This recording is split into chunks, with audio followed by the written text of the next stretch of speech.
بسم الله الرحمن الرحيم ويقول الذين كفروا لولا أنزل عليه آية من ربه قل إن الله يضل من يشاء ويهدي إليه من أناب الذين آمنوا وتطمئن قلوبهم بذكر الله ألا بذكر الله تطمئن القلوب الذين آمنوا وعملوا الصالحات طوبى لهم وحسن مآب كذلك أرسلناك في أمة قد خلت من قبلها لتتلو عليهم الذي أوحينا إليك وهم يكفرون بالرحمن قل هو ربي لا إله إلا هو عليه توكلت وإليه متاب ولو أن قرآنا سيرت به الجبال وقطعت به الأرض وكلم به الموتى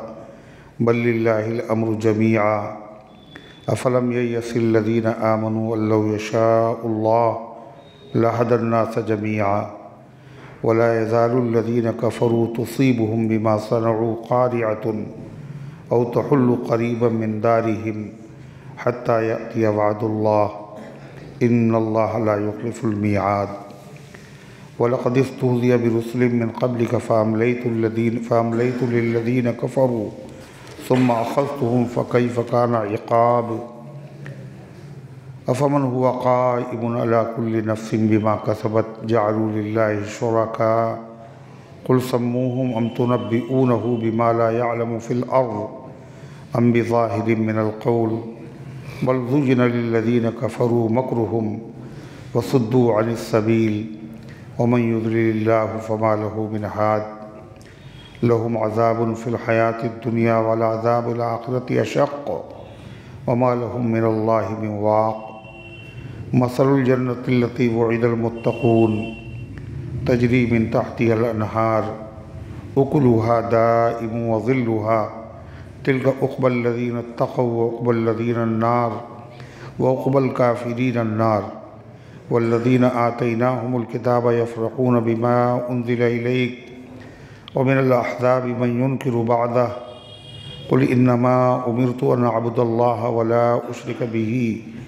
إليه أدعو وإليه مآب وكذلك أنزلناه حكما عربيا ولئن اتبعت أهواءهم بعد ما جاءك من العلم ما لك من الله من ولي ولا واق صدق اللہ العظیم۔ محترم حضرات، سامعین کرام، حاضرین مسجد، عزیزوں اور بزرگوں، یہ قرآن مقدس کے 13ویں پارے کی سورہ رعد کی پاکیزہ، نورانی، مبارک، باعظمت، مطہر آیتیں ہیں۔ دعا کیجئے رب العزت والجلال ان مقدس آیات کی روشنی میں صحیح اور سچی بات عرض کرنے کی توفیق نصیب فرمائے اور ہم سب کو عمل کرنے کی توفیق عطا فرمائے۔ اللہ کے رسول جناب محمد الرسول اللہ صلی اللہ علیہ وسلم جب دین کی دعوت دیتے تھے تو ان کے سامنے والے مخاطب مکے کے لوگ سب اچھی طرح سے جان چکے تھے کہ آپ سچے ہیں، آپ امین ہیں، آپ واقعی اللہ کے رسول ہیں، لیکن پھر بھی ضد کی وجہ سے، عناد کی وجہ سے وہ ایمان لانا نہیں چاہتے تھے۔ چنانچہ سب سے بڑا دشمن ابو جہل، اس نے اس بات کا اقرار کیا کہ قرآن اللہ کا کلام ہے اور محمد صلی اللہ علیہ وسلم اللہ کے سچے نبی ہیں، مگر ایمان نہ لانے کی وجہ یہ ہے کہ میرے خاندان میں اور ان کے خاندان میں ہمیشہ مقابلہ رہا، ہم نے ہمیشہ مقابلہ کیا، سخاوت میں، شجاعت میں، لیکن اب اللہ نے ان کو نبی بنا دیا۔ نبوت میں مقابلہ تو ہو نہیں سکتا، اس لیے کہ نبوت کوئی ایسی چیز نہیں ہے جو محنت کر کے، مشقت کر کے، طاقت کے بل پر حاصل کر لی جائے۔ یہ تو اللہ منتخب کرتا ہے، جس کو یہ نعمت چاہتا عطا فرماتا ہے۔ لہذا اگر ہم نے ان کا کلمہ پڑھ لیا تو ہم چھوٹے ہو جائیں گے، وہ بڑے، ہم نیچے ہو جائیں گے، وہ اونچے۔ اس لیے وہ لوگ کلمہ نہیں پڑھتے تھے، مگر صاف صاف انکار بھی نہیں کرتے تھے۔ وہ یہ کہتے تھے کہ اگر آپ سچے نبی ہیں تو جو ہم کہہ رہے ہیں وہ والا معجزہ دکھا دیجئے آپ۔ اگر آپ دکھا دیں گے تو ہم کلمہ پڑھ لیں گے۔ معجزہ نبی کے بس میں نہیں ہوتا، معجزہ اللہ کے حکم سے دکھاتا ہے، اللہ تعالیٰ کی قدرت سے نبی کے ہاتھ پر ظاہر ہوتا ہے۔ تو اگر معجزہ نہیں دکھائیں گے اس کا مطلب سچے نبی نہیں۔ حالانکہ یہ ان کا مطالبہ غلط تھا، یہ مطالبہ ان کا ماننے کی وجہ سے نہیں تھا، یہ تو نہ ماننے کا ایک بہانہ تھا۔ ورنہ اللہ کے نبی نے اتنے بڑے بڑے معجزات دکھائے ہیں، جس کا وہ مطالبہ کر رہے تھے وہ تو بہت چھوٹی چیزیں ہیں۔ یہاں تک کہ سب سے بڑا معجزہ اللہ کے نبی صلی اللہ علیہ وسلم نے دکھا دیا، جو آج تک باقی ہے اور ہمیشہ باقی رہے گا، یعنی قرآن پاک۔ معجزے کے معنی ہیں عاجز کر دینے والی چیز، یعنی جو نبی کی نبوت کی دلیل ہوتی ہے، نبی نے یہ پیش کر دیا، اب پوری دنیا میں کوئی یہ کام نہیں کر سکتا۔ پوری دنیا مل کر کے اس کو پیش کرنے سے تھک جاتی ہے، عاجز ہو جاتی ہے، اس کا نام ہے معجزہ۔ چاند 2 ٹکڑے کیا آپ نے، پوری دنیا مل کے کر سکتی ہے؟ پتھروں سے کلمہ پڑھوایا آپ نے، پڑھوا سکتی ہے؟ اسی طریقے سے قرآن کریم تو ایسا معجزہ ہے کہ قرآن کریم نے چیلنج کیا کئی مرتبہ، بار بار، اگر یہ اللہ کا کلام نہیں ہے تو ایک جیسا کلام بنا کے لے آؤ۔ اکیلے نہیں، سب لوگ مل کے بنا کے لے آؤ، انسان ہی نہیں، جن مل کر کے بنا کے لے آؤ، اپنے حمایتیوں کو بلا لو۔ پہلے کہا قرآن ایک کتاب ایسی، پھر کہا اچھا 10 صورتیں ہی بنا کے دکھا دو، پھر کہا ایک صورت ہی لے آؤ، پھر کہا ایک کلمہ ہی لے آؤ، ایک آیت ہی لے آؤ۔ فاتو بحدیث مثلی، اس جیسی ایک بات لے آؤ۔ اور یہ بھی کہہ دیا فَإِن لَمْ تَفْعَلُوا وَلَن تَفْعَلُوا، اگر تم اس کا مقابل نہ لا سکے اور تم کبھی بھی نہیں لا سکتے۔ جس زمانے میں یہ اعلان ہوا تھا اس زمانے میں بہت ساری چیزیں نہیں تھیں۔ آج دنیا نے بہت ترقی کی ہے، مگر آگے دنیا اور ترقی کرے گی، یہ اللہ کے علاوہ کوئی نہیں کہہ سکتا۔ نہ بھی لا سکتے ہو، نہ کبھی لا سکتے ہو، سب عاجز ہو گئے۔ تو اس سے بڑا معجزہ کیا ہوگا؟ اگر واقعی ان کے اندر سچی طلب ہوتی تو وہ کلمہ پڑھ لیتے، لیکن ان کے اندر سچی طلب تھی ہی نہیں، وہ تو بہانے بنانا چاہتے تھے، اس لیے وہ کہتے تھے یہ والا معجزہ دکھاؤ۔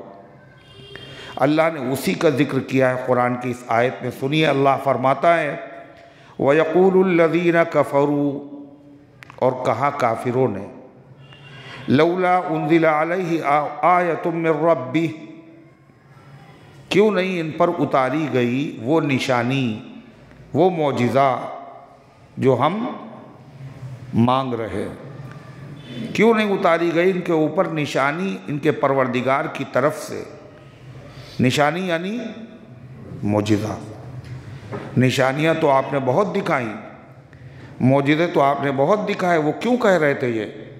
اس کا مطلب یہ وہ نشانی کیوں نہیں دکھائی جو ہم مانگ رہے ہیں؟ کیا مانگ رہے تھے وہ؟ صفا پہاڑ سونے کا بنا دیجئے۔ کیا مانگ رہے تھے وہ؟ مکے سے پہاڑوں کو ہٹا دیجئے۔ اللہ ہر چیز پر قادر ہے۔ یہ نشانی بھی خدا ان کو دکھا دیتا۔ اللہ کی قدرت میں سب کچھ ہے، مگر اللہ کو یہ بھی معلوم ہے کہ اس کے بعد بھی یہ لوگ ایمان نہیں لائیں گے۔ پھر اس سے بڑے بڑے نشان موجود ہیں، تو پھر فرمائش کرنے کی ضرورت کیا؟ یہ فرمائش کرنا یہ بتا رہا ہے اس کے مقدر میں ہدایت نہیں ہے، سچی طلب نہیں ہے۔ اللہ فرماتا ہے قُلْ إِنَّ اللَّهَ يُضِلُّ مَن يَشَاءُ وَيَهْدِي إِلَيْهِ مَنْ أَنَابَ۔ آپ فرما دیجئے بے شک اللہ گمراہ کرتا ہے جس کو چاہتا ہے۔ اتنے بڑے بڑے معجزے دیکھنے کے بعد بھی پھر معجزہ طلب کرنے کا مطلب کیا؟ اس کا مطلب یہ ہے اس کے مقدر میں ہدایت نہیں ہے۔ وَيَهْدِي إِلَيْهِ مَنْ أَنَابَ، اور اللہ ہدایت دیتا ہے جو اللہ کی طرف رجوع ہوتا ہے، جس میں شوق ہوتا ہے، جس میں طلب ہوتی ہے، اللہ تعالیٰ اس کو راستہ دکھا دیتا ہے۔ جن میں سچی طلب تھی وہ کہاں کہاں کے لوگ تھے؟ صہیب روم سے چل کے آ گئے، بلال حبشہ سے آ گئے، سلمان فارس سے آ گئے، حسن بصرے سے آ گئے۔ مگر جو آپ کی زندگی کو شروع سے آخر تک دیکھتا رہا، ابو جہل جو مکے ہی میں رہتا تھا، وہ ایمان نہیں لایا۔ حسن ز بصرہ، بلال از حبش، صہیب از روم۔ علامہ اقبال کہتے ہیں حسن ز بصرہ، حسن بصرے سے، حسن بصری، بلال از حبش، حبشے سے بلال، صہیب از روم، اور روم سے حضرت صہیب، یہ سب ایمان لے آئے، دامن سے وابستہ ہو گئے۔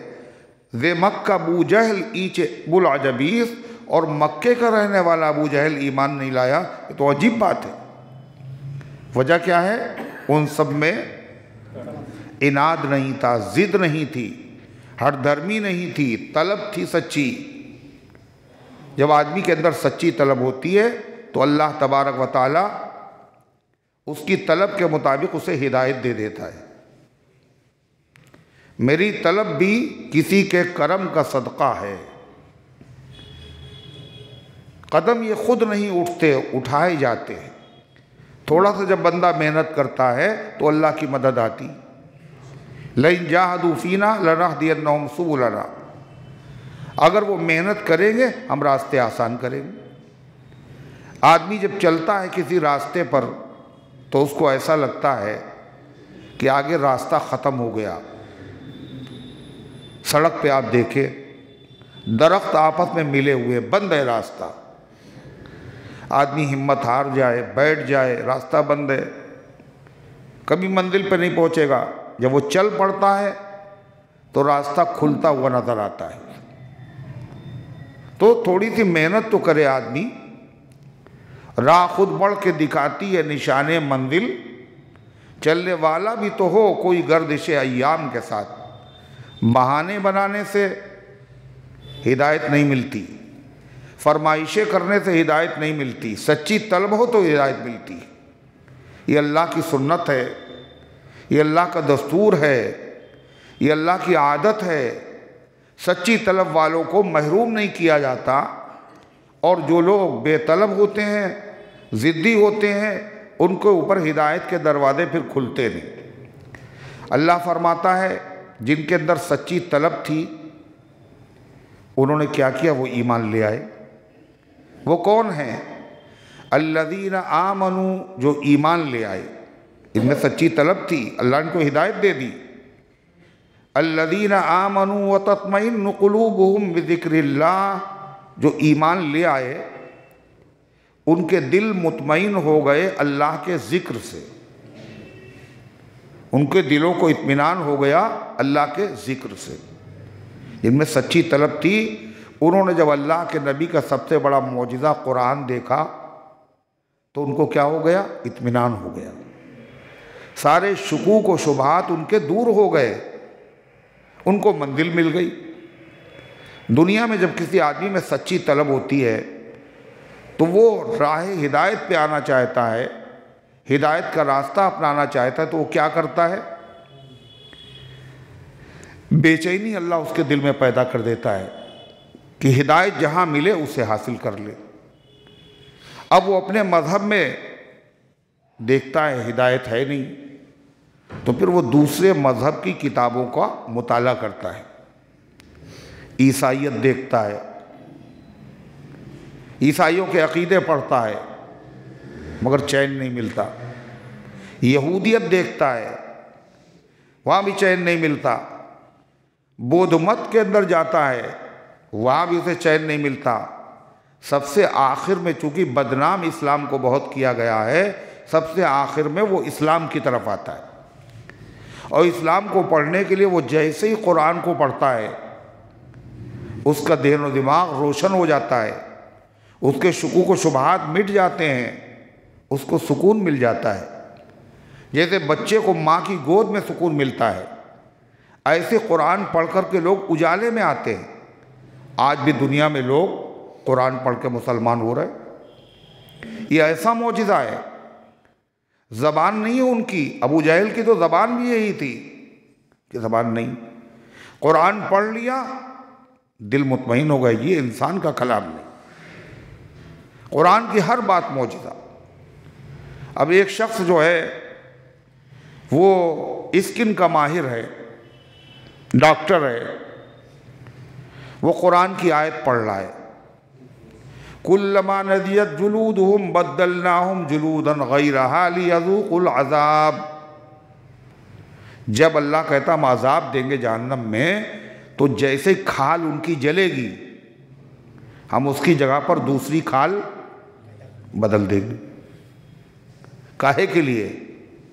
وہ کھال تو مردہ ہو گئی، اس کو دینا ہے عذاب، نئی کھال۔ 1 گھنٹے میں 70,000 مرتبہ کھال بدلی جائے گی۔ اس آیت کو پڑھنے کے بعد وہ شخص کلمہ پڑھ لیتا، مسلمان ہو جاتا ہے۔ وہ کہتا میں اس کا ماہر ہوں، مجھے پتا ہے ایک پرانی کھال ہوتی، ایک نئی کھال ہوتی، نئی کھال زیادہ نازک ہوتی ہے پرانی کھال کے مقابلے میں، نئی کھال میں تکلیف زیادہ ہوتی ہے، لہذا جیسے ہی وہ کھال جلے گی نئی کھال چڑھائی جائے گی۔ مقصد کیا ہے؟ عذاب دینا، تکلیف پہنچانا، تاکہ تکلیف زیادہ ہو۔ یہ تو اللہ ہی کہہ سکتا ہے، لہذا اشہد ان لا الہ الا اللہ واشہد ان محمد عبدہ ورسولہ۔ تو قرآن وہ کتاب ہے، ذکر سے سکون ملتا ہے، ذکر سے۔ ذکر کا مطلب لوگ کیا سمجھتے ہیں؟ سبحان اللہ، الحمدللہ، لا الہ الا اللہ، اللہ اکبر۔ بے شک یہ ذکر ہے، لیکن سب سے پہلے جب ذکر کا نام آئے گا تو سب سے پہلے جو ذکر ہے وہ کیا ہے؟ وہ ہے قرآن پاک۔ کیا ہے وہ؟ قرآن سے بڑا کوئی ذکر نہیں۔ افضل الذکر لا الہ الا اللہ، تمام اذکار میں سب سے بڑا ذکر، سب سے افضل ذکر لا الہ الا اللہ ہے، مگر لا الہ الا اللہ جو ذکر سب سے افضل ہے یہ بھی قرآن کے بعد ہے، قرآن سے پہلے نہیں۔ سبحان اللہ وبحمدہ سبحان اللہ العظیم ہر ذکر سے افضل کون سا ذکر ہے؟ قرآن پاک۔ اِنَّا نَحْنُ نَزَّلْنَا الذِّكْرَ وَإِنَّا لَهُ لَحَافِظُونَ، ہم نے ذکر کو نازل کیا ہے اور ہم اس کی حفاظت کریں گے۔ یا ذکر سے مراد کیا ہے؟ قرآن کو ہم نے نازل کیا، ہم اس کی حفاظت کریں گے۔ تو بندے جب قرآن پڑھتے ہیں تو کیا ہوتا ہے؟ ان کا دل مطمئن ہو جاتا ہے، اور اطمینان کا سب سے بڑا ذریعہ کیا ہے؟ وہ ایمان لے آتے ہیں، ایمان لے آتے ہیں۔ پھر اس کے بعد ذکر کیا ہے؟ ہر اللہ کا حکم مان لینا ذکر ہے، تسبیح ذکر نہیں ہے۔ اللہ اس کے رسول کے ہر حکم پر عمل کرنا ذکر ہے۔ اگر آپ اشراق پڑھ رہے ہیں تو یہ کیا ہے؟ ذکر ہے۔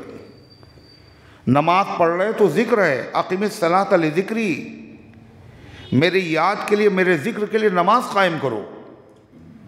اگر آپ قرآن پڑھ رہے ہیں تو ذکر ہے، اگر آپ قرآن کے معنی سیکھ رہے ہیں تو یہ کیا ہے؟ ذکر نہیں ہے۔ اللہ چاہتا ہے کہ بندے قرآن کا معنی سیکھیں۔ وَلَقَدْ يَسَّرْنَا الْقُرْآنَ لِلذِّكْرِ فَهَلْ مِن مُدَّكِرٍ، ہم نے یاد کرنے کے لیے، ذکر کے لیے، نصیحت کے لیے قرآن کو آسان کر دیا۔ ہے کوئی قرآن یاد کرنے والا؟ اس کا مطلب کیا؟ اللہ چاہتا ہے۔ تو ہر وہ شریعت کا حکم، مسجد بنا رہے ہیں، مدرسہ بنا رہے ہیں، قرآن پڑھا رہے ہیں، دین کی باتیں سکھا رہے ہیں، مسجد میں سکھا رہے ہیں، مسجد کے باہر سکھا رہے ہیں، یہ سب کیا ہے؟ اللہ کے حکم پر عمل ہے، یہ سب ذکر ہے۔ جیسے صبر کا مطلب لوگوں نے غلط سمجھا، صبر کا مطلب لوگوں نے کیا سمجھا؟ کوئی مر جائے تو رونا نہیں، یہ صبر کا مطلب نہیں ہے۔ صبر بہت بڑی چیز ہے، صبر اتنی بڑی چیز ہے کہ پورا دین صبر کے اندر داخل ہے۔ نہیں سمجھے؟ پورے دین کا خلاصہ صبر ہے۔ کیسے؟ صبر کے معنی ہیں اپنی چاہت، اپنی خواہش کو دبا دینا اور شریعت کے تقاضے پر عمل کرنا۔ جو جی چاہ رہا ہے وہ نہ کرنا، جو شریعت چاہتی وہ کرنا، یہ صبر ہے۔ اب گناہ کرنے کا جی چاہ رہا ہے، شریعت کا حکم کیا ہے؟ گناہ نہ کرو۔ تو گناہ آپ نے نہیں کیے، غیبت، چغلی، جتنے گناہ ہیں ان سے کیوں بچے؟ جی چاہنے کے باوجود نہیں کریں گے، اللہ کا حکم ہے، یہ صبر ہے۔ عبادت کرنے کا جی نہیں چاہ رہا ہے، جی چاہ رہا ہے سردیوں کی راتیں ہیں اور بہت جاگے ہوئے ہیں، لمبی نیند سوئے۔ مؤذن کہہ رہا ہے الصلاۃ خیر من النوم، نماز نیند سے بہتر ہے۔ نفس کے تقاضے کو دبا دیا، شریعت کے تقاضے پہ عمل کیا، یہ کیا ہے؟ صبر ہے۔ انتقال ہو گیا کسی کا، سخت صدمہ، جی چاہ رہا خوب بین کر کے روئیں، دل کی بھڑاس نکال لے، مگر نہیں، شریعت کے دائرے سے باہر نہ جانا، آنکھوں سے آنسو بہہ جائیں اتنی اجازت ہے، دل غمزدہ ہو اتنی اجازت ہے، بین کر کے رونے کی اجازت نہیں روئیں گے۔ تو گناہوں سے بچ جانا، نیک کام کر لینا، اللہ کے حکموں پر عمل کرنا، یہ کیا ہے؟ یہ صبر ہے۔ پورا دین صبر ہوا نہیں ہوا؟ اسی طریقے سے ہم کیا بتا رہے تھے؟ ذکر کیا ہے؟ لوگوں نے کیا سمجھا؟ صرف تسبیح پڑھ لینا نہیں، اللہ اس کے رسول کے ہر حکم پر عمل کر لینا، یہ کیا؟ یہ بھی ذکر ہے۔ تو فرمایا الذین آمنوا وتطمئن قلوبہم بذکر اللہ، جو ایمان لے آتے ہیں اور مطمئن ہو جاتے ہیں ان کے دل اللہ کے ذکر سے۔ سب سے پہلا ذکر کیا ہے؟ قرآن۔ قرآن سے اطمینان حاصل ہوتا ہے۔ اور کیوں نہیں ہوگا؟ حدیث میں جب کچھ لوگ جمع ہوتے ہیں اور وہ قرآن سیکھتے سکھاتے ہیں تو وہاں فرشتے آتے نہیں آتے؟ حدیث بہت مرتبہ سنی نہیں سنی؟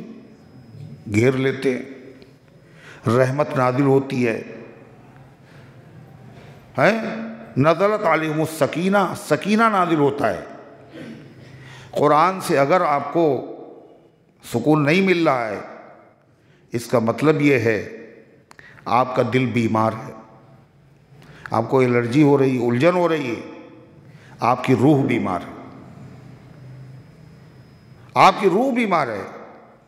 گانے سے اگر آپ کو سکون مل رہا ہے، آپ کی روح بیمار ہے۔ اگر شکر آپ کو کڑوی لگ رہی ہے تو آپ اچھے بھلے آدمی ہیں نا، ٹھیک ٹھاک ہے نا، صحت مند ہیں، بخار ہے آپ کو۔ اگر نیم آپ کو میٹھا لگ رہا ہے تو اس کا مطلب آپ بیمار ہیں۔ نیم کڑوا لگنا چاہیے، برفی آپ کو میٹھی لگنا چاہیے۔ یہ ہو کیا رہا ہے؟ اللہ کے ذکر میں سکون ملنا چاہیے، آپ کو الجھن ہو رہی، بے چینی ہو رہی ہے۔ اس کا مطلب یہ ہے آپ کی روح بیمار ہے، اس بیماری کا علاج بھی قرآن ہی ہے، لگے رہو اسی میں۔ فرمایا وَتَطْمَئِنُّ قُلُوبُهُمْ بِذِكْرِ اللَّهِ، اور ان کے دل اللہ کے ذکر سے تسکین پاتے ہیں، قرآن سے پاتے ہیں، اور قرآن میں جو کچھ بتایا گیا اس پر عمل کرنا بھی ذکر ہے، اس سے بھی دلوں کو سکون ملتا ہے۔ جب آدمی نماز پڑھتا ہے، روزہ رکھتا ہے، زکوٰۃ دیتا ہے، حج کرتا ہے، قربانی کرتا ہے، تو یہ بتائیے جو آدمی ان کاموں کو کرنے کا عادی ہو جاتا ہے تو اس کو ان کاموں میں مزہ آتا ہے نہیں آتا؟ بولو، مزہ آتا ہے۔ اور اگر خدا نخواستہ نماز پڑھنے کا موقع نہ ملے اور وقت ہو جائے تو کیا ہوتا ہے؟ طبیعت بہت خوش ہوتی ہے نا، خوش ہوتی ہے، بے چین ہو جاتی ہے، ابھی نماز نہیں پڑھی، ابھی عشاء باقی ہے، ابھی وقت نکلا جا رہا ہے، مسجد نہیں نظر آ رہی۔ یہ ہر آدمی کے ساتھ معاملہ ہے۔ واقعی یہ اللہ کا ذکر ہے، یہ سکون ہی تو ہے۔ ایک چیز مل گئی تو راحت ہو گئی، جب تک نہیں ملی تو بے چینی، یہ سکون نہیں تو اور کیا ہے؟ لوگ دل کو بہلانے کے لیے کیا کرتے ہیں؟ موسیقی سنتے ہیں، میوزک۔ دل کو بہلانے کے لیے لوگ کیا کرتے ہیں؟ کبھی کبھی تفریح کے سامان، کھیل میں اپنا وقت لگاتے ہیں، کرکٹ دیکھیں، میچ دیکھیں، دل بہلے گا۔ میاں تمہارے پاس دل بہلانے کے لیے اتنی بڑی چیز ہے، دنیا میں کسی کے پاس نہیں ہے۔ دل کو بہلانے کا اور دل کو سمجھانے کا اور دل کے اطمینان کا سب سے بڑا ذریعہ کیا ہے؟ اللہ کا ذکر ہے۔ اللہ کا ذکر کرو گے تو سکون ملے گا۔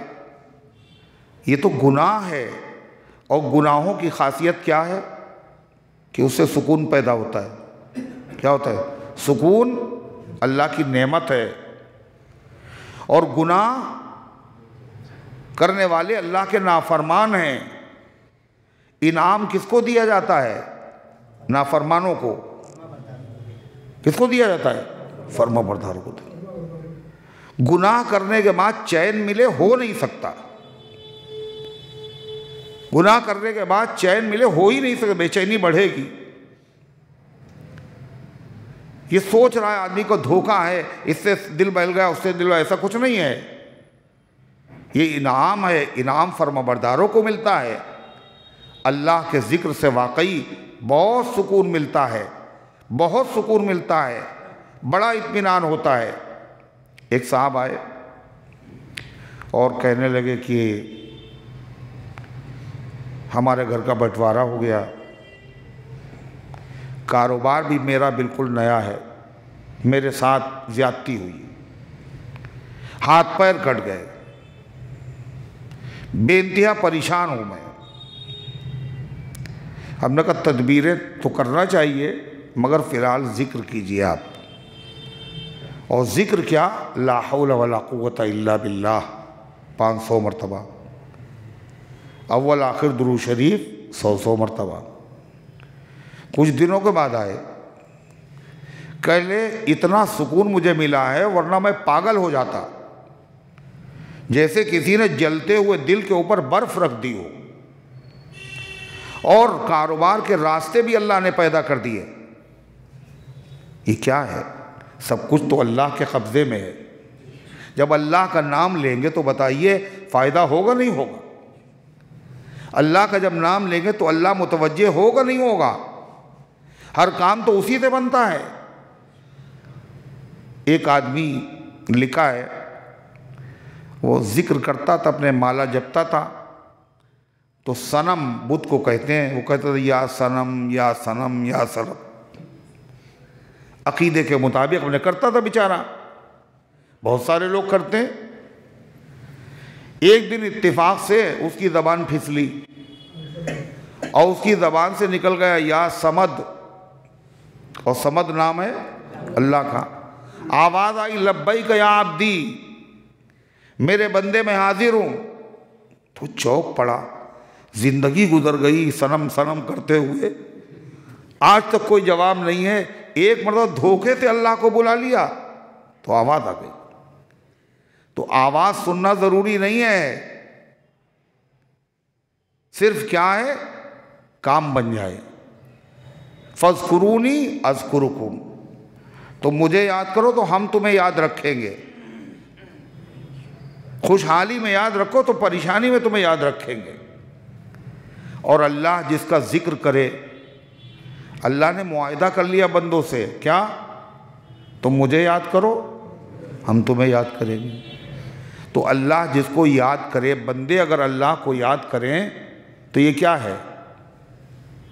یہ کیا ہے؟ کوئی بڑی بات نہیں ہے۔ بندے اگر خدا کو یاد کریں تو کوئی بڑی بات نہیں۔ کیوں؟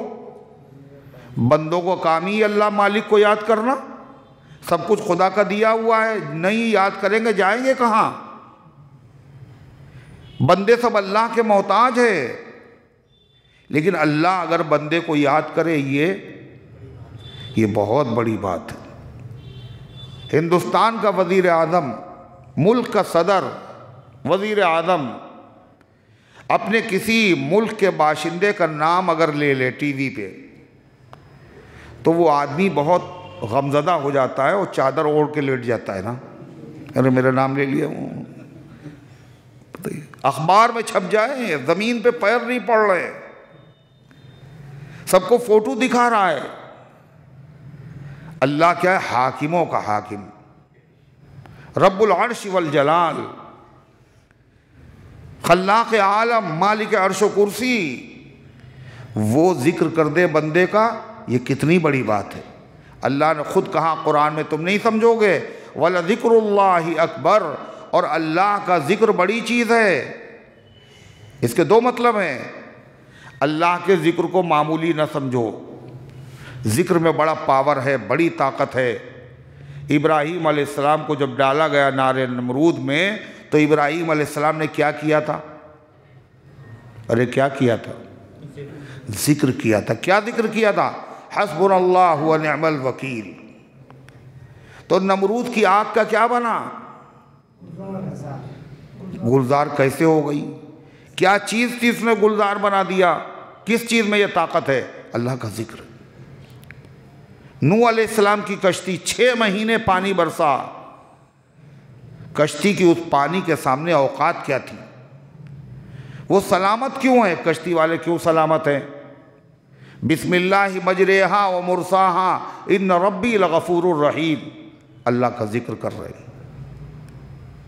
اللہ کے ذکر میں بڑا پاور ہے۔ جب حضرت جبریل نے نبی کریم علیہ السلام سے کہا کہ پڑھیے غار حرا میں، تو آپ نے کیا کہا؟ میں پڑھا ہوا نہیں۔ وہ واقعی آپ پڑھے ہوئے نہیں۔ دبایا 3 مرتبہ، اور تیسری مرتبہ کیا کہا؟ اقرا بسم ربک، آپ پڑھے ہوئے نہیں ہیں مگر اپنے رب کے نام سے پڑھیے۔ الذی خلق، جس نے ہر چیز پیدا کی ہے، اس کے نام میں بڑا پاور ہے۔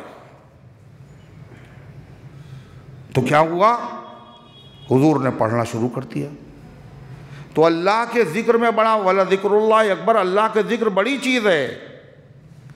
اس سے بگڑے ہوئے کام بنتے ہیں، اس سے بے چین دلوں کو سکون ملتا ہے، اس سے آدمی ڈوبنے سے بچ جاتا ہے، اس سے آدمی ایکسیڈنٹ سے بچ جاتا ہے، اس سے جان کی حفاظت ہوتی ہے، اس سے مال کی حفاظت ہوتی ہے، اس سے ایمان کی حفاظت ہوتی ہے۔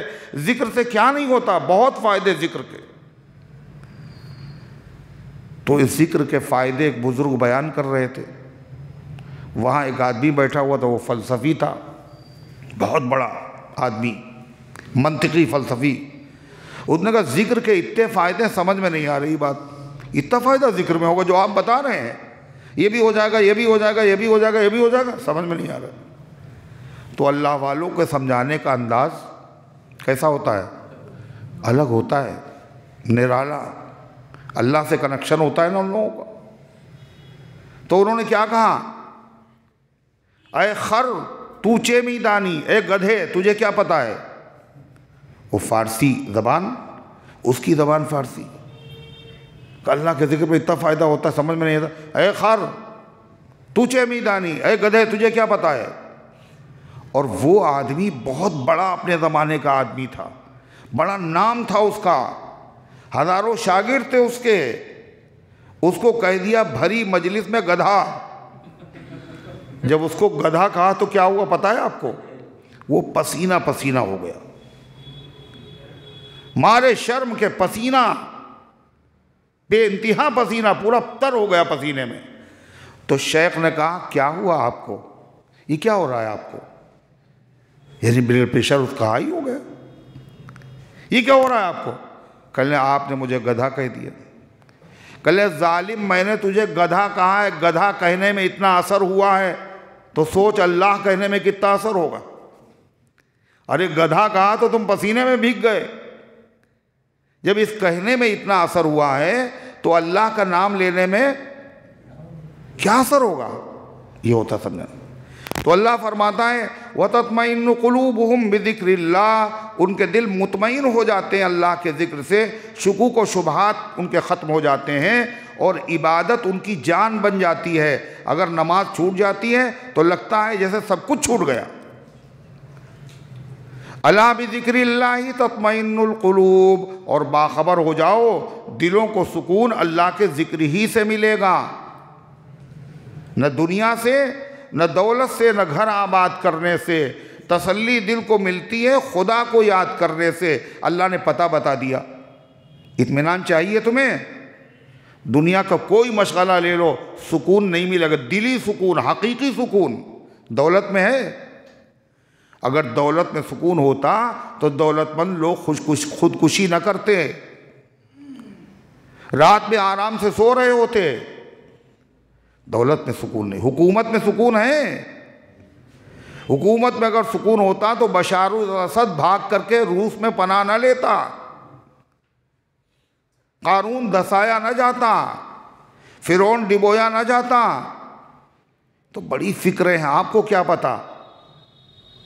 آپ کو لگ رہا ہے یہ سب بہت آرام سے، بہت مزے میں، بہت بے چین ہیں. یہ ان کی راتیں بہت بے چینی میں گزرتی ہیں. کچھ بھی کر لیں، ہم تو دیکھ رہے ہیں اتنی لگژری گاڑیوں میں چل رہے ہیں کہ یہ سب آپ ظاہر دیکھ رہے ہیں، آپ اندر نہیں دیکھ رہے ہیں. نجا ظاہر پرستی پر اگر کچھ عقل و دانش ہے، چمکتا جو نظر آئے وہ سب سونا نہیں ہوتا. کافر کی قبر دیکھی ہے؟ مثنوی شریف میں مولانا روم کہتے ہیں کافر کی قبر کیسی ہوتی. کافروں کی جہاں بڑے بڑے لوگ سلوٹ کرتے، سلامی دینے کے لیے آتے ہیں، بڑے بڑے افسر اور چادریں چڑھانے کے لیے آتے ہیں، اور وہاں کیا کرتے ہیں؟ کافر کی قبر ہے، وہ سمادھی بنی ہوئی ہے، ہار پھول چڑھانے آتے ہے. کیسی ہوتی ہے؟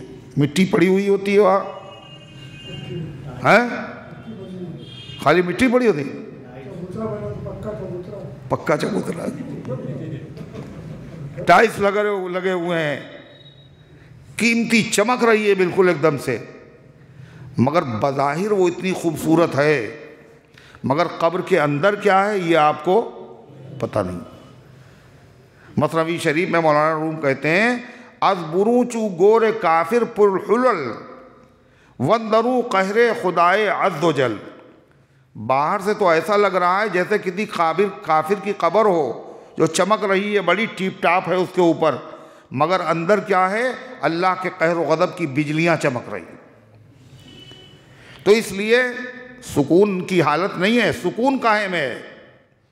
اللہ والوں کے وہاں.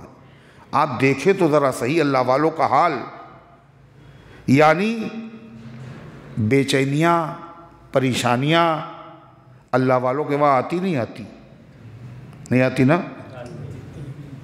کیا فرما اشد الناس بلاء الانبیاء، سب سے زیادہ آزمائش اور ابتلاء اور تکلیفیں نبیوں پہ آتی.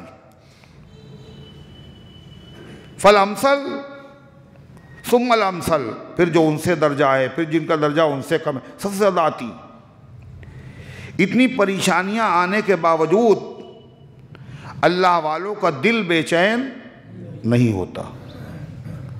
ہم لوگ تھوڑی دیر میں بے قابو ہو جاتے ہیں، بڑی بڑی پریشانیاں آ جاتی ہیں اور چہرے کے اوپر شکل نہیں. کیوں؟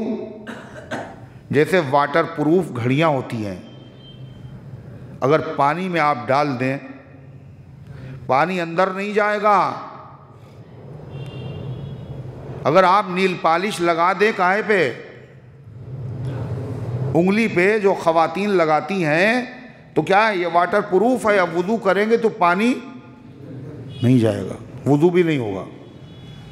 ایسے اللہ والوں کے جو دل جو ہوتے ہیں وہ غم پروف ہوتے ہیں، واٹر پروف نہیں، غم پروف۔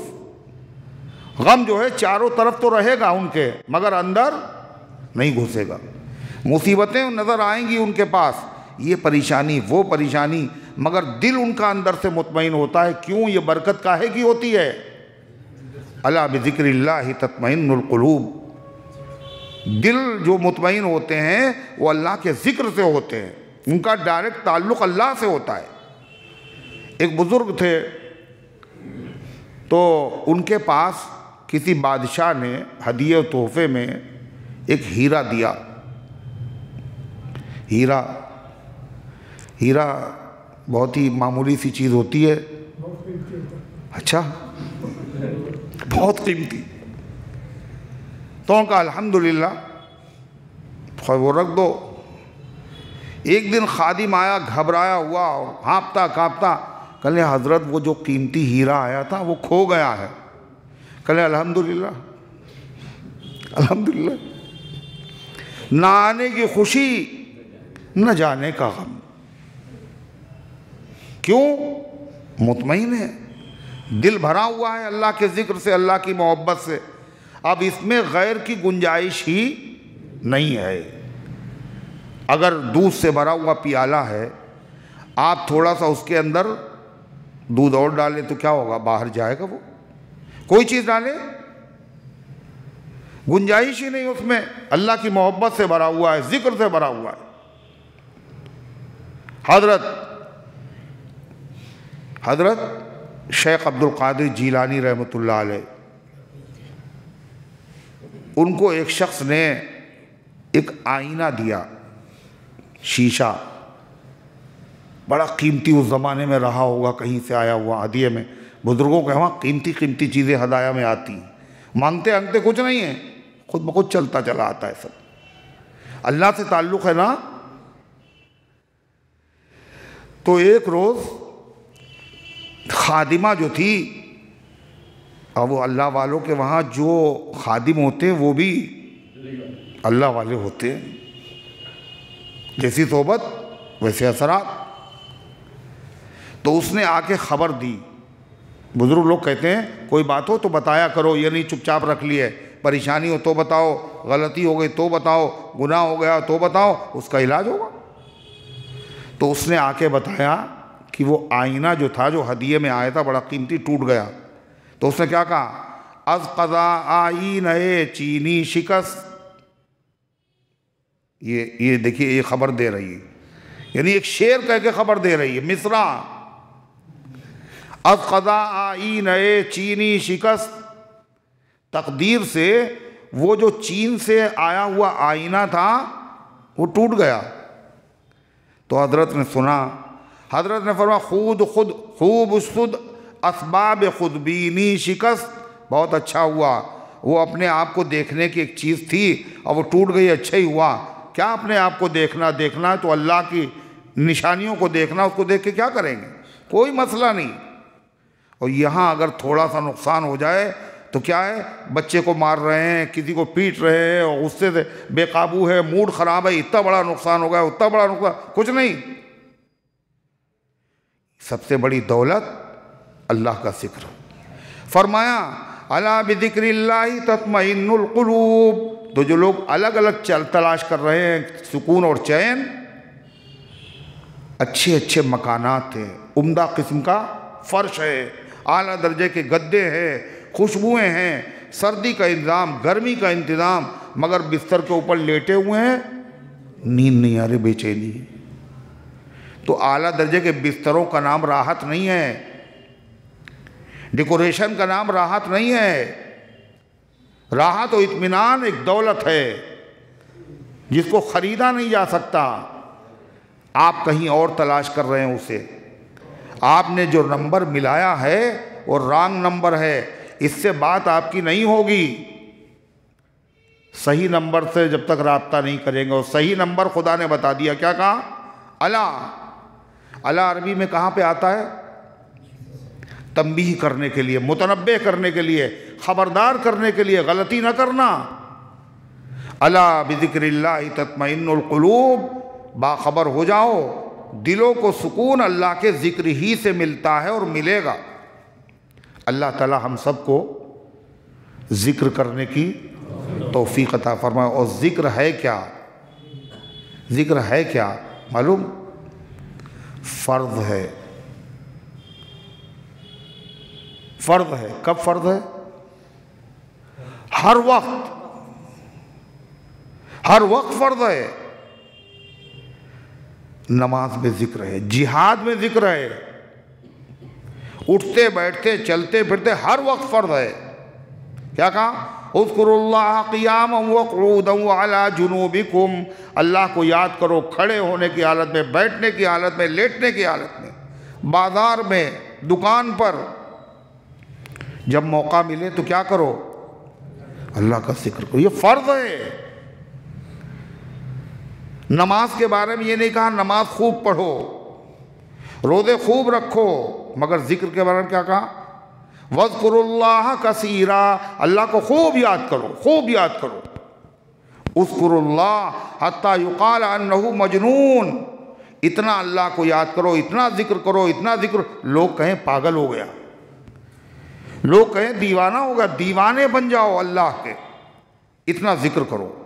عبداللہ ابن عباس رضی اللہ عنہ فرماتے ہیں جب آدمی کو ہوش نہ رہے، جب آدمی کو بے ہوش ہو جائے، اتنا بیمار ہے، تب ذکر اس کے ذمے سے ساقط ہوتا ہے، ورنہ لیٹا ہے نماز نہیں پڑھ سکتا ہے، مگر ذکر کرو۔ اس کے لیے کوئی بندش بھی نہیں، نمازوں کے لیے اوقات ہیں۔ ان الصلاۃ کانت علی المؤمنین کتابا موقوتا، نماز وقت پر فرض ہے، اور کچھ وقت ایسے ہیں جن میں نماز پڑھنا منع ہے۔ 3 ٹائم ایسے ہیں جن میں نماز پڑھنا منع ہے۔ ثلاث اوقات نہانا رسول اللہ صلی اللہ علیہ وسلم، 3 اوقات ایسے اللہ کے نبی نے منع کیا ہم سے نماز پڑھنے سے، اور جنازے کی نماز پڑھنے سے بھی منع کیا۔ 3 اوقات: سورج نکل رہا ہے، سورج غروب ہو رہا ہے، بیچ آسمان میں سورج ہے، زوال سے پہلے پہلے نماز منع ہے، مگر ذکر کرنا منع نہیں ہے، قرآن پڑھنا منع نہیں۔ تو اللہ تعالیٰ نے فرمایا الذین آمنوا وعملوا الصالحات طوبی لہم وحسن مآب، جو ایمان لے آئے اور انہوں نے اچھے کام کیے۔ اچھے کام کیا؟ ذکر ہے، اللہ کا ذکر، اچھے کام کیے۔ طوبی لہم، ان کے لیے خوشحالی ہے۔ کیا ان کے لیے؟ خوشحالی۔ اور ہم لوگ دیکھ رہے ہیں جو ایمان والے اور اچھے کام کر رہے ہیں وہ تو پریشان ہیں، وہ تو پریشان ہیں۔ اور جو نماز نہیں پڑھنا اس کے وہاں دکان کے اوپر لائن لگی ہوئی جیسے فری میں بٹ رہا ہے، اور نمازی بیٹھا ہوا مکھی مار رہا۔ کیا ہے؟ ان کے لیے خوشحالی ہے۔ خوشحالی کا مطلب دولت کا بڑھ جانا نہیں ہے، خوشحالی کا مطلب ہے سکون، اطمینان، قناعت۔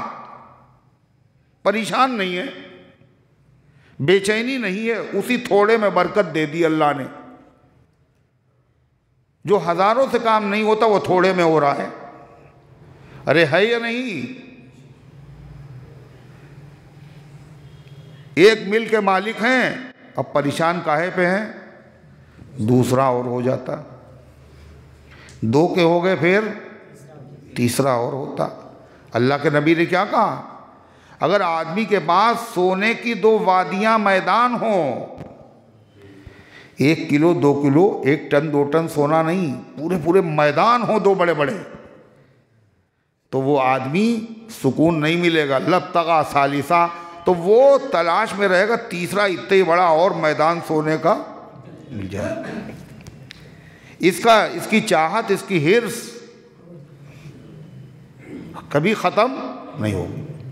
منہ سے بس کر نہیں سکتے یہ خدا کے بندے، منہ سے بس کر نہیں سکتے یہ خدا کے بندے، گر حریصوں کو خدا ساری خدائی دے دے، پوری خدائی مل جائے، پھر بھی کہیں اور چاہیے۔ حل من مزید۔ ایک بزرگ کہتے ہیں پیالہ جو ہوتا ہے اگر وہ سیدھا ہو تو بھر جائے گا، اگر وہ الٹا ہو، کہلیں سر کو اپنے دیکھو یہ پیالہ الٹا رکھا ہے، سر آدمی کا پیالے کی طرح ہے اور ایسا لگتا ہے اس کو اوندھا دیا گیا ہے، تو سیدھا ہو تو بھر جائے، یہ کبھی بھرے گا ہی نہیں۔ آپ نے فرمایا لن یملأ فاہ الا التراب، اس کے منہ کو کوئی چیز نہیں بھر سکتی سوائے قبر کی مٹی کے۔ الہاکم التکاثر حتی زرتم المقابر، تمہیں غفلت میں ڈال رکھا ہے دنیا کی بہتات نے، زیادہ کی چاہت نے، یہاں تک کہ تم قبروں کی زیارت کر لیتے ہو، تب یہ تمہاری ہوس ختم ہوتی ہے۔ اللہ تعالیٰ فرماتا ہے الذین آمنوا وعملوا الصالحات طوبی لہم، ان کے لیے خوشحالی ہے دنیا میں بھی، وحسن مآب، اور ان کا بہترین ٹھکانہ ہے کہاں؟ جنت میں۔ کذالک ارسلناک فی امۃ قد خلت من قبلها امم لتتلو علیہم الذی، اللہ فرماتا اے پیغمبر آپ اکیلے پیغمبر نہیں ہیں، آپ سے پہلے دنیا میں بہت سے پیغمبر آئے، اور آپ کی امت پہلی امت نہیں ہے، آپ کی امتوں سے پہلے نبیوں کی امتیں بھی گزری ہیں، آپ آخری نبی ہیں اور آپ کی امت آخری امت ہے۔ آپ کا جو کام ہے وہ آپ کام کرتے رہیے۔ کیا کام ہے آپ کا؟ سنیے، کذالک ارسلنا، اسی طرح ہم نے آپ کو بھیجا، فی امتن، ایک امت میں ہم نے آپ کو بھیجا، کاہے کے لیے؟ بندوں کو ہدایت کا راستہ بتانے کے لیے، خدا سے بچھڑے ہوئے بندوں کو خدا سے ملانے کے لیے۔ قد خلت من قبلها امم، اس امت سے پہلے بہت سی امتیں گزر چکی ہیں، ان میں جنہوں نے پیغمبروں کی بات کو مانا اللہ نے ان کو آباد کیا، اور جنہوں نے نہیں مانا اللہ نے برباد کر دیا۔ اے پیغمبر آپ آخری نبی ہیں، یہ امت آخری امت ہے، آپ کو ہم نے کاہے کے لیے بھیجا کہ آپ یہ بتائیں کہ کاروبار ایسے کرو زیادہ فائدہ ہوگا، اس لیے بھیجا ہے۔ آخرت کی فکر، تیاری، دنیا بھی بنے گی نبی کی غلامی سے اور آخرت بھی۔ ہاں کاروبار کرو، کاروبار کرنا منع نہیں ہے، مگر ویسے کرو جیسے شریعت کہتی ہے۔ نوکری کرنا منع نہیں، کرو مگر ویسے کرو جیسے شریعت کہتی ہے۔ اللہ کے نبی نے نوکری کر کے دکھائی، اللہ کے نبی نے بکریاں چرا کے ملازمت کر کے دکھائی، آپ نے کاروبار کر کے دکھایا، پورا نمونہ ہے۔ آپ کو ہم نے کہا کہ لِتَتْلُوَ عَلَيْهِمُ الَّذِي أَوْحَيْنَا إِلَيْكَ، اس لیے بھیجا تاکہ آپ ان کے سامنے اس قرآن کی تلاوت کریں جس کی ہم نے آپ کی طرف وحی بھیجی ہے۔ کاہے کے لیے بھیجا ہے؟ تاکہ قرآن پڑھ کے سنائیں آپ۔ نبی والے کام جو ہیں وہ ان میں سے کیا کام ہے؟ نبی کا کام کیا ہے؟ ارے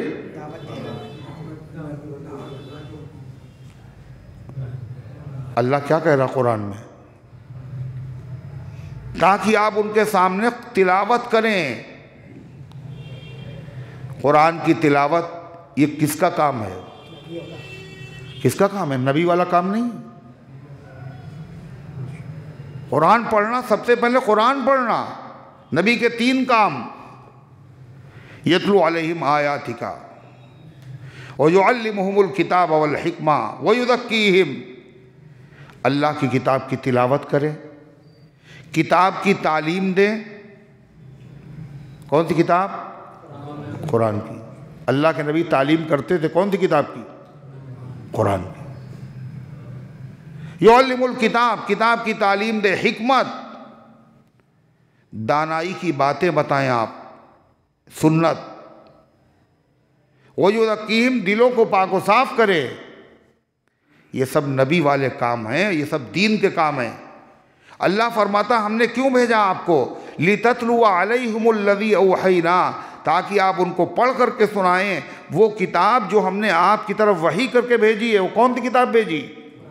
قرآن۔ اتنا اہم کام آپ کے لیے ہم نے سپرد کیا ہے، اتنا اہم چیز ہم نے بھیجی ہے، پیغمبر آپ پڑھ کے سنائیں اس کو۔ یہ کتاب جو ہم نے بھیجی ہے آپ کے پاس، یہ بہت بڑی نعمت ہے، بہت بڑی رحمت ہے، بہت بڑی رحمت ہے۔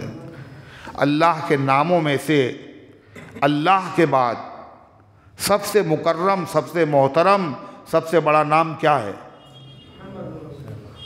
نہیں۔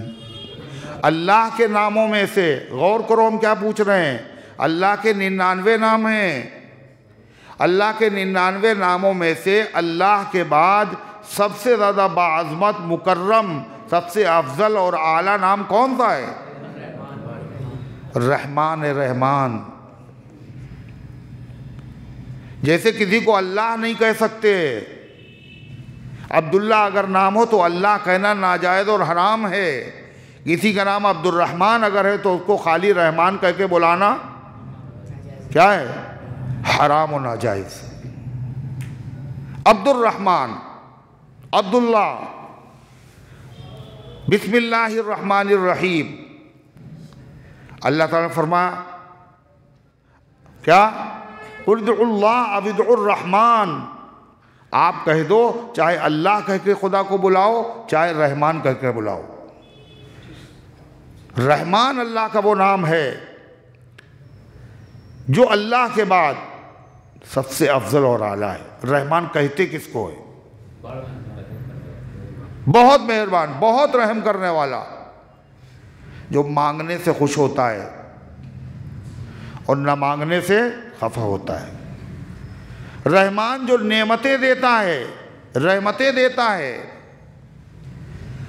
مکے والے لوگ اللہ تو جانتے تھے مگر رحمان خدا کا نام ہے یہ نہیں جانتے تھے۔ جب ان سے کہا گیا وَإِذَا قِيلَ لَهُمُ اسْجُدُوا لِلرَّحْمَٰنِ، جب ان سے کہا جاتا رحمان کو سجدہ کرو تو قالوا وَمَا الرَّحْمَٰنُ، تو کہتے رحمان کون ہے؟ رحمان کون ہے؟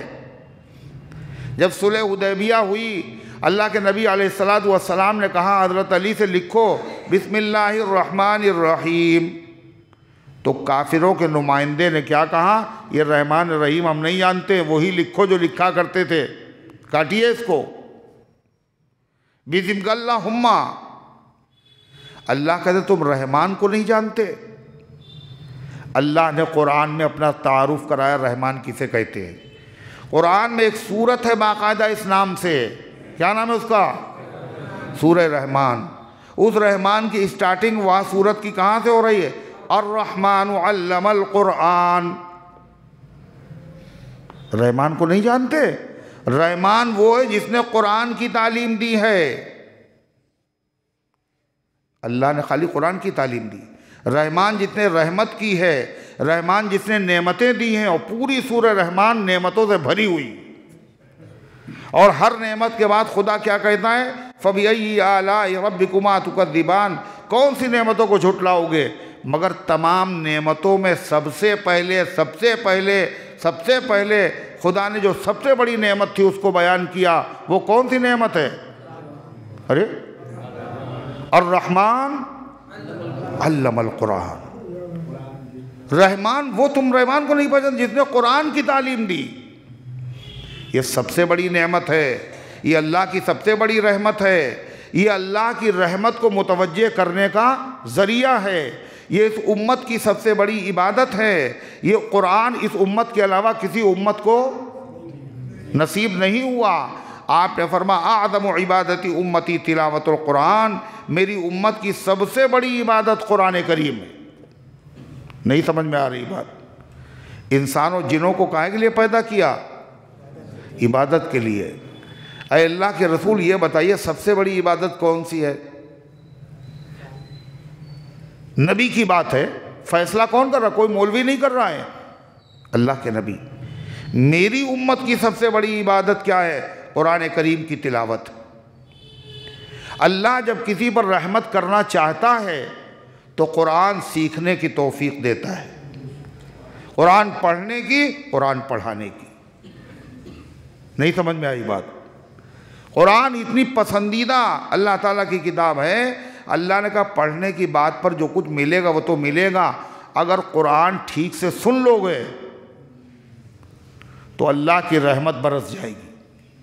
وَإِذَا قُرِئَ الْقُرْآنُ فَاسْتَمِعُوا لَهُ وَأَنصِتُوا، جب قرآن پڑھا جائے تو خاموشی سے سن لو، غور سے۔ وہ پتہ چلا آنکھیں بند کر رہے ہیں، قرآن پڑھا جا رہا ہے، اس کے بعد جو ہے وہ سکینہ نازل ہو رہا ہے، ہیں؟ یہ نہیں، ایک ہوتا ہے سننا، عربی میں اس کے لیے سننے کے لیے کیا تھا؟ سماع، سماع معنی سننا۔ ایک ہوتا ہے استماع، استماع کے معنی بھی سننا، مگر دونوں میں فرق کیا ہے؟ استماع کے معنی ہے غور کر کے سننا، اور سماع معنی خالی سننا۔ قرآن جب پڑھا جائے تو کیا کرو؟ اللہ نے کہا تم دو کام کر لو، کون کون سے؟ غور سے سنو اور چپ رہو۔ تو ہم کیا کریں گے؟ ہمارا وعدہ ہے، سنو، یہ کسی سیاسی لیڈر کا وعدہ نہیں ہے، اللہ کا وعدہ۔ اللہ کیا وعدہ کرا؟ لعلکم ترحمون، تمہارے اوپر رحمت برسے گی۔ اس قرآن کے سننے پہ رحمت برسے، اس قرآن کے پڑھنے پہ نہیں برسے گی۔ اس امت کو اللہ نے کتنی بڑی نعمت دی ہے، یہ سب نبی کے صدقے میں ہے۔ قرآن جیسی کتاب عطا فرمائی، جس کو دیکھنا ثواب، جس کو سننا ثواب، جس کو پڑھنا ثواب۔ اور عجیب بات، ایک بات اور سنو، عبادت جو ہے فرشتے زیادہ کر لیتے ہیں یا ہم لوگ؟ بولو، گناہوں سے ہم لوگ زیادہ بچتے ہیں یا فرشتے؟ فرشتے گناہ کرنا ہی نہیں جانتے۔ گالی بکتا ہے کوئی فرشتہ؟ ہے؟ غیبت، چغلی؟ فرشتے کھاتے ہیں؟ کچھ کھاتے ہی نہیں، پیتے نہیں، بیوی نہیں، بچے نہیں۔ فرشتوں کا کام کیا؟ غذا کیا ہے فرشتوں کی؟ کیا ہے؟ نحن نسبح بحمدک ونقدس لک، اے اللہ ہم تیری تسبیح بیان، ہر وقت تسبیح۔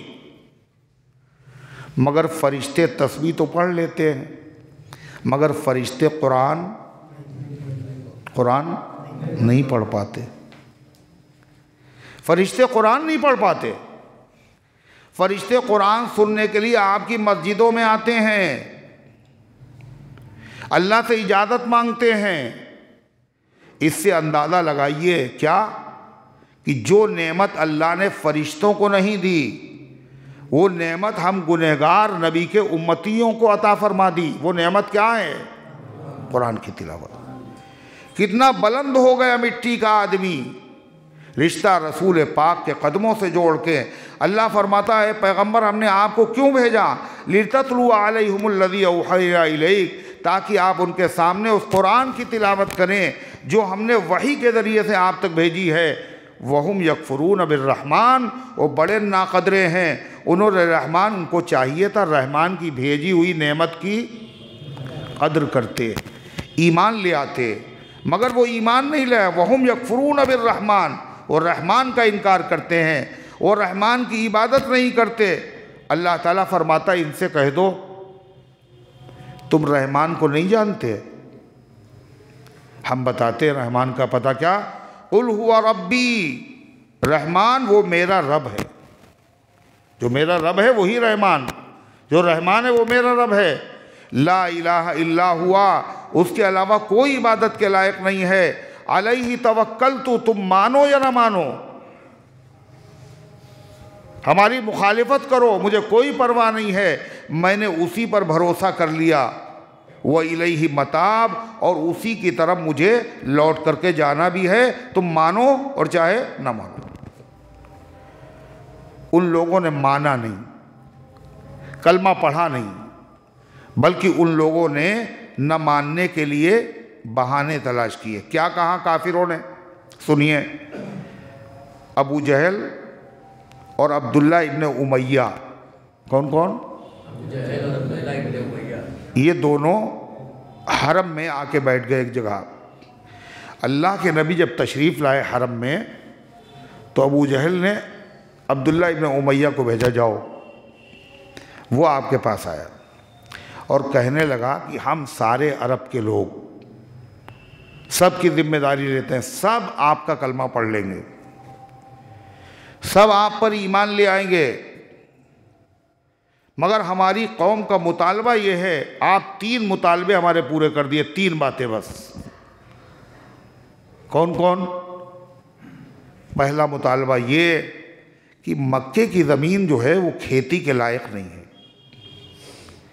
اگر یہاں سے آپ پہاڑوں کو ہٹا دیں اس قرآن کے ذریعے سے، بڑا پاور قرآن میں ہے، اگر اس قرآن سے پہاڑ ہٹ جائیں تو ہم لوگ کلمہ پڑھ لیں گے، اور پہاڑ ہٹ تو سکتے ہیں، یہ بھی کہہ رہا ہے، اس لیے کہ آپ ہی بتاتے ہیں کہ داؤد علیہ السلام کے تابع اللہ نے پہاڑ کر دیے تھے، جب وہ زبور پڑھتے تھے اور تسبیح پڑھتے تھے تو پہاڑ بھی ساتھ میں تسبیح پڑھتے تھے۔ جب داؤد علیہ السلام کے پہاڑ تابع ہو سکتے ہیں تو آپ کے بھی تابع ہو سکتے ہیں، ان پہاڑوں کو ہٹا دیجئے اور مکے کی سرزمین کھیتی کے لائق بن جائے۔ ایک مطالبہ۔ دوسرا مطالبہ کہ ہم لوگ جاتے ہیں وہاں کاروباری سفر پہ، مکے کے لوگ 2 سفر کرتے تھے کاروباری، قرآن میں ان کا ذکر ہے، لیلاف قریش ایلافہم رحلۃ الشتاء والصیف، ایک سردی میں ایک گرمی میں۔ ایک سفر ہوتا تھا یمن کا اور ایک ہوتا تھا وہی سیریا، شام، جہاں بشار الاسد کا تختہ الٹا، شام کا، انبیاء کی زمین ہے یہ۔ تو وہ کافر کہنے لگے اس قرآن کے ذریعے سے کچھ ایسا کر دیجئے کہ یہ راستہ بڑا لمبا ہے، یہ راستہ کیا ہو جائے، چھوٹا ہو جائے، سفر میرا آسان ہو جائے۔ اور آپ بتاتے ہیں سلیمان علیہ السلام کے قبضے میں ہوا تھی، وہ تھوڑی دیر میں میلوں کی مسافت طے کر لیتے تھے، لہذا آپ یہ کام میرا کرا دیجئے، میرا سفر آسان ہو جائے، یمن کا اور شام کا سفر مختصر ہو جائے۔ اگر قرآن پڑھنے سے یہ ہو جائے تو ہم کلمہ پڑھ لیں گے۔ نہیں سمجھ رہے آپ؟ تیسری بات، ایک کام اور آپ کرا دیئے، وہ یہ کہ عیسیٰ علیہ السلام آپ نے بتایا نبی تھے اور وہ مردوں کو زندہ کر دیتے تھے، ہے معجزہ؟ آپ ان سے بڑے نبی ہیں، اس قرآن کے ذریعے سے آپ ہمارے جو مردے ہیں ان میں سے ہمارے جو دادا ہیں قصی، ان کو زندہ کر دیے اور ہم سے بات کرا دیجئے، زندہ کر کے ہم سے بات کریں، ہم کلمہ پڑھ لیں گے۔ جب انہوں نے یہ کہا، آج کل مسلمان کیا سوچیں گے؟ اگر ایسا کچھ ہو تو مسلمان کیا سوچیں گے؟ ارے اللہ کے لیے کوئی مشکل نہیں، ہو جائے، یہ سب مسلمان ہو جائیں گے۔ صحابہ نے بھی یہی سوچا تھا۔ اللہ نے اس کے جواب میں قرآن کی کیا آیت نازل کی، سنیے۔ فرمایا وَلَوْ أَنَّ قُرْآنًا سُيِّرَتْ بِهِ الْجِبَالُ، اگر کوئی قرآن ہوتا جس کے ذریعے سے پہاڑ چلا دیے جاتے، ہٹا دیے جاتے، او قطعت بِهِ الْأَرْضُ، یا اس کے ذریعے سے زمین طے ہو جاتی، یعنی تھوڑی دیر میں لمبا سفر طے ہو جاتا، او کلم بِهِ الْمَوْتَى، یا اس کے ذریعے سے مردوں سے بات کرا دی جاتی، مردے زندہ ہوتے اور بات کر لیتے، اگر ایسا ہو جاتا قرآن سے، اللہ فرماتا ہے پھر بھی یہ ظالم ایمان نہیں لاتے۔ اس لیے کہ ایمان لانے کے لیے معجزہ ضروری نہیں ہے، ایمان لانے کے لیے سچی طلب ضروری ہے، اور ان لوگوں میں سچی طلب ہے نہیں۔ اللہ فرماتا ہے بل للہ الامر جمیعا، یہ نشانیاں دیکھنے سے ایمان نہیں لائیں گے، بلکہ اختیار سارا کا سارا کس کے قبضے میں ہے؟ اللہ کے قبضے۔ اللہ ہدایت دے دے تو مل جائے گی ہدایت، فرمایا۔ اور اللہ تعالیٰ کا معاملہ تو یہ، اگر اللہ چاہے تو سب لوگوں کو ہدایت دے دے، مگر یہ اللہ تعالیٰ کی مصلحت اور حکمت کے خلاف ہے۔ کیا فرمایا؟ مسلمانوں نے کیا چاہا؟ صحابہ انہوں نے کیا چاہا؟ ارے اللہ میاں ان کی بات 3 باتیں ہیں، کوئی بڑی بات بھی نہیں ہے، اگر اللہ ایسا کر دے تو یہ سب مسلمان ہو جائیں گے۔ تو اللہ مسلمانوں سے کیا کہہ رہا ہے؟ تم لوگ اب تک ان کا مزاج نہیں پہچان پائے، یہ ضدی ہیں، یہ ہٹ دھرم ہیں، ان کے دلوں میں اناد بھرا ہوا ہے، یہ فرمائشیں ماننے کے لیے نہیں کر رہے ہیں، یہ نہ ماننے کے بہانے ہیں۔ اگر یہ کر بھی دیا جائے پھر بھی یہ ایمان، دیکھیے سنیے کیا کہا اولم ییأس الذین آمنوا، کیا ایمان والوں کو ابھی تک یقین نہیں آیا؟ اللہ یشاء اللہ لہدی الناس جمیعا، اگر اللہ چاہتا تو ساری دنیا کے انسانوں کو ہدایت دے دیتا، سب کو مجبور کر دیتا، مگر یہ اللہ کی حکمت کے خلاف ہے۔ ایمان والے ایمان لائیں گے سچی طلب جن میں ہوگی، جن میں سچی طلب نہیں ہے وہ ایمان نہیں لائیں گے۔ فرمایا اور یہ کافر اسی طرح رہیں گے جیسے ہیں۔ کہا جب یہ ایمان نہیں لائیں گے، ہٹ دھرم ہیں، تو پھر ان کے اوپر کیا ہونا چاہیے؟ عذاب آ جانا چاہیے۔ ارے آدمی صاف صاف یہی کہتا ہے یہ ایمان نہیں لائیں گے، ضدی ہیں، ہٹ دھرم ہیں، بہانے کر رہے ہیں، اللہ کے لیے کیا مشکل ہے، ایسے لوگوں کو اوپر اللہ عذاب نازل کر دے۔ اللہ کیا فرما رہا ہے سنیے، عذاب نازل ہو رہا ہے، دیر ہونے کا یہ مطلب نہیں ہے جو عذاب کے مستحق ہے ان پر عذاب نہیں آئے گا۔ اللہ تعالیٰ ظالم کو مہلت دیتا ہے اور بعد میں پکڑ لیتا ہے، اور ایسا پکڑتا ہے کوئی بچانے والا نہیں ملتا۔ ہمیشہ یہ ہوا، ہمیشہ دنیا نے دیکھا، 400 سال تک اللہ نے مہلت دی کس کو؟ فرعون کو۔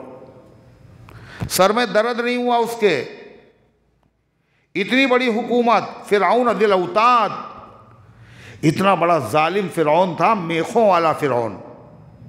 کیا کرتا تھا؟ جس پہ غصہ ہو جاتا تھا تو تختے کے اوپر زندہ اس کے ہاتھ پیروں میں میخیں، کیلے ٹھکوا دیتا تھا۔ 70,000 بچوں کا قتل عام کیا اس نے، انبیاء کی اولاد کو ذلیل کیا اس نے۔ اللہ نے اسے چھوڑا نہیں، مہلت تو دی، پکڑا ہے۔ نمرود کو پکڑا ہے مہلت دینے کے بعد، نہیں، یہ اللہ کی سنت ہے۔ بشار الاسد کو خدا نے پکڑا ہے لمبی مہلت دینے کے بعد، 54 سال ہو گئے، 54 سال۔ اس ظالم نے ایسے مظالم کیے ہیں یہودیوں اور عیسائیوں نے نہیں کیے۔ یہ ملک شام کا بادشاہ، اس کا باپ تھا حافظ الاسد، شیعہ رافضی، اور اس کا بیٹا تھا بشار الاسد۔ مظالم کی انتہا کر دی، چھوٹے چھوٹے بچوں کو باقاعدہ کھولتے ہوئے تیل میں ڈال دیا۔ ایسا جیل خانہ ہے، ایسا عقوبت خانہ ہے کہ جہاں 50 سال سے زیادہ لوگ پڑے ہوئے، ان کو پتہ نہیں کس کی حکومت ہے، پوری زندگی برباد ہو گئی۔ 50 آدمیوں کو روز پھانسی دی جائے، خون کی ندیاں بہائی گئیں۔ ایک ایسی مشین تھی جس مشین میں آدمی کو رکھ کر کے دبا دیا جاتا تھا، جس کی وجہ سے جیسے کاغذ ہوتا اتنا پتلا آدمی ہو جاتا تھا۔ کیا کیا انداز تھے اس کے ظالم میں۔ اور وہ مسجد، تاریخی مسجد جہاں صحابہ کرام نے نمازیں پڑھی، جو انتہائی دمشق کی نہایت اعلیٰ درجے کی مسجد ہے، 54 سال تک نہ اذان ہونے دی نہ نماز ہونے دی۔ یہ مسلمان ہیں۔ ایران اس کا حامی، روس اس کا حامی، حزب اللہ جس کو لوگ سمجھتے فلسطینیوں کی مدد کر رہا، حزب اللہ، یہ حزب الشیطان ہے۔ اس نے ان شام کے لوگوں پر اتنے مظالم کیے ہیں، اتنے مظالم کیے ہیں، انتہا ہو گئی۔ 54 سال کے بعد اس مسجد میں اذان ہوئی، ظہر کی نماز ادا کی گئی۔ یہ نماز سے کس نے روکا؟ یہ شیعہ، بشار الاسد، یہ مسلمان ہیں۔ یہ ظلم۔ ایک دن کیا ہوا، اللہ تعالیٰ نے 11 دن کے اندر تختہ الٹ گیا، بھاگ کھڑا ہوا، روس نے اس کو پناہ دے دی، لیکن اتنی جلدی اس کا سقوط ہو جائے گا؟ امریکہ بھی مدد کے لیے نہیں آیا، روس بھی مدد کے لیے نہیں آیا، ایران نے بھی فوجیں نکال لی، حزب اللہ بھی یہ چلا گیا۔ یہ کیا؟ یہ خدا کی طرف سے اللہ کا وعدہ ہے مظلوم سے، اے مظلوم ہم تیری مدد کریں گے اگرچہ تھوڑے وقت کے بعد، مگر کریں گے۔ اتقی دعوت المظلوم فإن ليس بينها وبين اللہ حجاب۔ ظالم، اللہ تعالیٰ فرماتا ہے مظلوم کی بد دعا سے بچو، اس کے درمیان میں اللہ کے طرف پردہ نہیں ہے، مگر آدمی چاہتا ہے ابھی ہو جائے ابھی ہو جائے، مگر اللہ تعالیٰ کی سنت یہ ہے اللہ مہلت ضرور دیتا ہے، لیکن جب مناسب وقت آتا ہے تو پکڑتا ہے، اور ایسا پکڑتا ہے پوری دنیا مل کے اگر مدد پہ آ جائے جب بھی کوئی اس کو بچا نہیں سکتا۔ اللہ تعالیٰ نے فرمایا جب یہ معاند ہیں، ضدی ہیں، بہانے بنا رہے ہیں، فرمائشیں کر رہے ہیں، ایمان نہیں لائیں گے تو عذاب آ جائے۔ اللہ کہتا عذاب آتا رہتا ہے، مگر عذاب آتا ہے، اللہ کا ایک عذاب یہ بھی ہے اللہ کا عذاب آئے اور آدمی کی سمجھ میں نہ آئے کہ یہ اللہ کا عذاب ہے۔ ہم میں سے کتنے لوگ ایسے ہیں غلط کام کرتے ہیں، اور جتنے لوگ بھی غلط کام کرتے ہیں، کوئی بھی کرے، چھوٹا کام کرے چاہے بڑا کام کرے، جو مصیبتیں تکلیفیں آتی ہیں یہ انہی ہمارے گناہوں کی وجہ سے آتی ہیں، مگر پھر بھی آدمی وہی گناہ کرتا ہے، وہ سوچتا ہی نہیں میرے گناہ کی وجہ سے ہو رہی ہے، کہتا ہے اللہ جانے کون سی غلطی ہو گئی، صاحب اتنا اچھا چل رہا تھا معاملہ اور خراب ہو گئے۔ حدیث میں آتا ہے منافق کی مثال ایسی ہے، منافق کی مثال ایسی ہے کہ جیسے اونٹ کو گھر والے باندھتے ہیں اور پھر اس کو کھول دیتے ہیں، اونٹ کو یہی نہیں پتا ہمیں باندھا کیوں گیا اور ہمیں کھولا کیوں گیا۔ ایسے منافق پر مصیبتیں آتی رہتی ہیں، اس کو پتہ ہی نہیں چلتا کیوں آ رہی ہیں۔ اللہ فرماتا ہے وَلَا يَزَالُ الَّذِينَ كَفَرُوا تُصِيبُهُمْ بِمَا صَنَعُوا، اور برابر پہنچتا رہے گا ان کافروں پر ان کے کرتوتوں کی وجہ سے صدمہ اور تکلیف اور اذیت۔ 7 سال تک مکے والوں پر قحط پڑا، قید ہوئے، قتل ہوئے، او تحل قریبا من دارہم، یا صدمہ ان پر ہوگا یا ان کے قریب صدمہ واقع ہوگا، کوئی حادثہ پیش آئے گا ان پر پیش آئے گا یا ان کے، اگر قریب میں بھی کوئی حادثہ پیش آئے جب بھی آدمی کیا ہوتا ہے الرٹ ہو جاتا ہے، میاں ان کے ساتھ ہوا ہمارے ساتھ بھی ہو سکتا ہے، ہوتا ہے نہیں ہوتا ہے۔ حتیٰ یاتی وعد اللہ، ایسا ہی ہوتا رہے گا یہاں تک کہ اللہ کا وعدہ آ جائے گا، اور اللہ کا وعدہ کیا ہے مکہ فتح ہو جائے گا اور یہ ظالم سب کے سب مغلوب ہو جائیں گے۔ چنانچہ مکہ فتح ہوا نہیں ہوا؟ ہوا۔ ان اللہ لا یخلف المیعاد، اللہ تعالیٰ وعدہ خلافی نہیں کرتا، اللہ نے وعدہ کیا مکہ فتح ہوگا، مکہ فتح ہوگا۔ وعدہ خلافی نہیں ہوتی، تاخیر ہوتی ہے لیکن بظاہر تاخیر ہوتی ہے مگر اس کا وہی وقت مناسب ہوتا ہے۔ اللہ تبارک و تعالیٰ ان گزارشات کو قبول فرمائے، عمل کرنے کی توفیق عطا فرمائے۔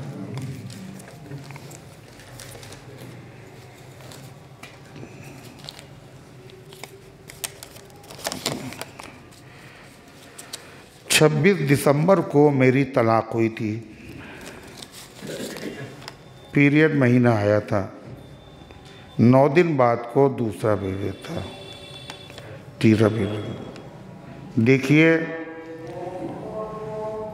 طلاق کے لیے، طلاق کی جو عدت ہے وہ ایسی عورتیں جن کو پیریڈ آتے ہیں تو ان کی عدت کیا ہے، وہ 3 حیض ہے، 3 پیریڈ۔ طلاق کے بعد اگر 3 مرتبہ حیض آ جائے تو عدت پوری ہو جاتی ہے۔ اس میں یہی پوچھا گیا ہے کہ عدت پوری ہو گئی، اور اگر طلاق دی گئی ایسی خاتون ہے جو امید سے ہے، حمل سے ہے، اس کے بعد بچے کی ولادت ہونے والی ہے، تو اس کی عدت پھر 3 پیریڈ نہیں ہوتی بلکہ بچے کی ولادت ہوتی ہے۔ اگر 1 گھنٹے کے بعد ولادت ہو جائے تو عدت ختم ہو جائے گی، اگر 9 مہینے کے بعد ولادت ہو تو 9 مہینے کے بعد ختم ہوگی۔ اسی طریقے سے وفات کی عدت، شوہر کے انتقال کے بعد عدت ہوتی ہے، وہ کتنی ہوتی؟ 4 مہینے 10 دن۔ لیکن یہ 4 مہینے 10 دن جب ہے جب وہ امید سے نہ ہو، اگر وہ حمل سے ہے، امید سے ہے، تو اس کی عدت بھی بچے کی ولادت ہے۔ 1 گھنٹے کے بعد ولادت ہو جائے تو عدت ختم، اور اگر 8 مہینے لگ جائیں جب تک عدت ہے۔ ابو بکر صاحب کی آنکھ میں آپریشن ہونا ہے، اور وہ شوگر کے مریض ہیں، شوگر ان کی نارمل نہیں ہو رہی، اور آپریشن ڈاکٹر جب ہی کرے گا جب نارمل ہو جائے۔ تو انہوں نے دعا کے لیے کہا ہے اللہ تبارک و تعالیٰ ان کی شوگر نارمل ہو جائے اور آپریشن جو ہے وہ عافیت کے ساتھ، کامیابی کے ساتھ ہو جائے۔ یہ کیا ہے بھائی؟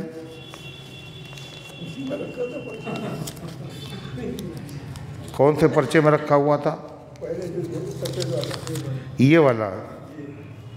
بھائی یہ مسئلے پوچھنے کی فیس نہیں پڑتی ہے، یہ جو مسئلہ پوچھا گیا ہے طلاق کی عدت والا، جنہوں نے مسئلہ پوچھا ہے اس کے ساتھ پیسے بھی بھیجے ہیں، یہ پیسے کس طرح کے ہیں؟ ذرا اس کی وضاحت کریں، یہ مدرسے میں ہیں یا مسئلے کی فیس ہے؟ اگر فیس ہے تو بھائی ہم فیس لیتے نہیں مسئلہ اس لیے بتانے کی، جیسا بھی وہ وضاحت کریے۔ یہ پیسے رکھے ہوئے ہیں، لے لیں۔